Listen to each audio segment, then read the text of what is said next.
Welcome back. In Part A, we met the beautiful idea of microfinance and the grand claim attached to it, that it could cure poverty. Now, in Part B, we do what a serious course must do. We test that claim against rigorous evidence. And this is a genuinely important story, not just about microfinance, but about how economics learn to answer questions like this honestly. Prepare for the answer to be more sobering than the marketing promised. For decades, whether microfinance worked was argued with anecdotes, a moving story of one woman who bought a cow and transformed her life. But anecdotes prove nothing because you never see the woman who took a loan and fell into debt. So from the 2000s, economists brought a powerful new method to bear, the randomized controlled trial, or RCT, the same gold standard method used to test medicines. You randomly offer microcredit to some communities and not others, then microcredit to some communities and not others, then compare. This randomized evaluation revolution was so transformative that its pioneers, including Abhijit Banerjee and Esther Duflo, won the Nobel Prize in economics for it. So what did the trials find? Banerjee, Duflo, and their colleagues, in a landmark set of studies published in 2015, including a famous 6-country symposium, found effects that were modest, not transformative. Yes, some business investment rises. People do use the loans to invest in their little enterprises. But average household income, consumption, and measures of women's empowerment changed little. Let me put the conclusion plainly because it punctured a global narrative. Microcredit helps some people, but it is no miracle cure for poverty. It's a useful financial service, not the ladder out of poverty the world had been promised. That finding disappointed a lot of people, but it was honest, and it reset the entire field on firmer ground. Now, one set of studies, however careful, can always be questioned. So the real test is whether the finding holds up when you pool all the evidence. And that's what the economist Rachel Meager did, using a sophisticated Bayesian meta-analysis to combine the various RCTs statistically. Her conclusion confirmed and sharpened the earlier picture. Pooling the trials, there's a small average effect on business profit, real but small. The effects are modest and fairly consistent across very different settings, from India to Mexico to the Philippines, and with limited impact on household consumption, which is what really matters for living standards. So the rigorous aggregate verdict is clear and worth memorizing. Microcredit is a useful financial service, but it is not an engine of mass poverty reduction. Notice how far this is from the original dream.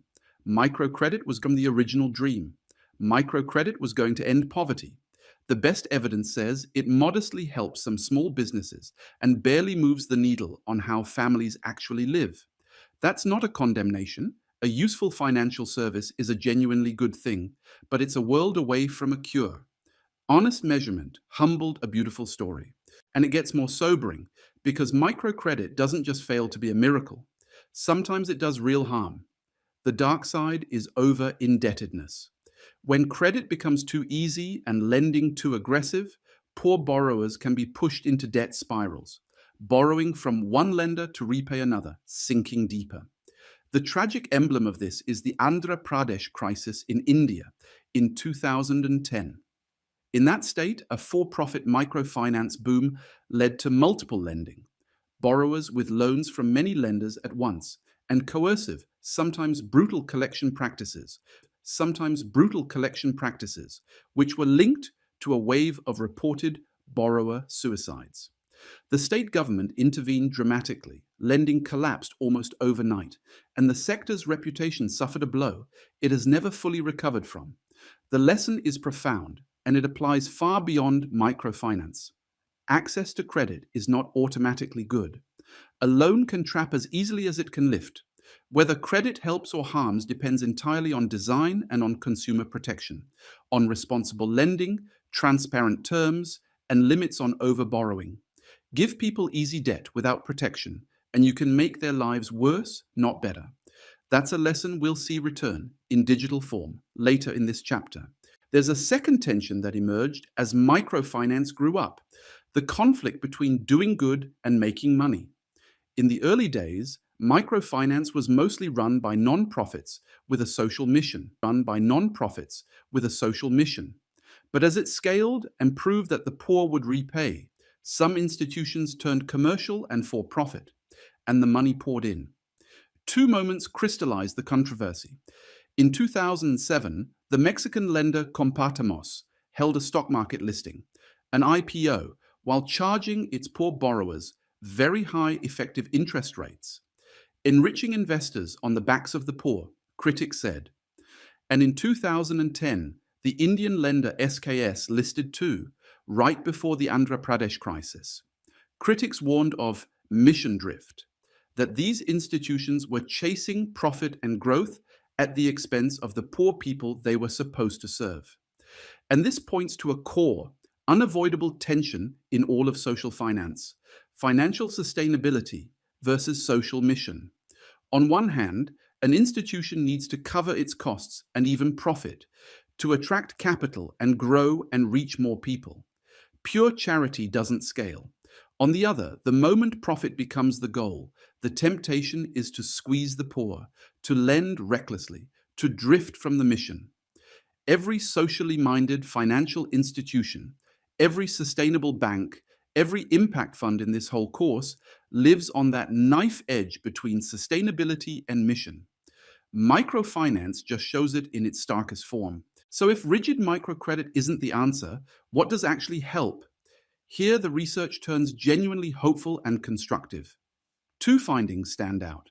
First, micro savings and more flexible repayment schedules often help the poor more than rigid microcredit does. Remember the product family. It turns out that giving people a safe place to save, or a loan they can repay flexibly when the harvest comes in, frequently beats a standard loan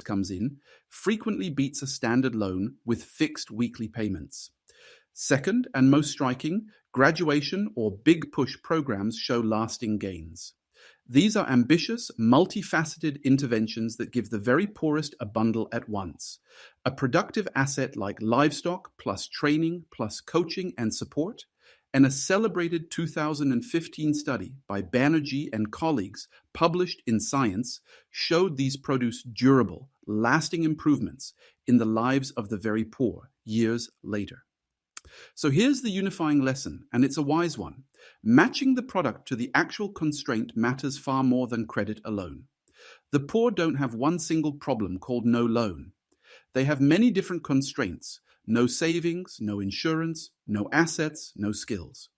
The interventions that work are the ones that correctly diagnose which constraint is binding and address that, rather than assuming, as the microcredit movement did, that a loan is always the answer. Good development finance listens before it lends. Let's recap this evidence-heavy video. The randomized evaluation revolution, which won a Nobel Prize, tested microcredit rigorously and found modest, not transformative, effects. Meager's meta-analysis confirmed it.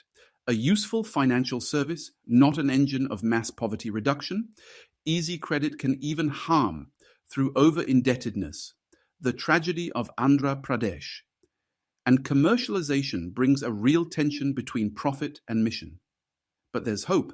Savings, flexible repayment, and multifaceted big push programs genuinely help, because matching the product to the real constraint beats credit alone.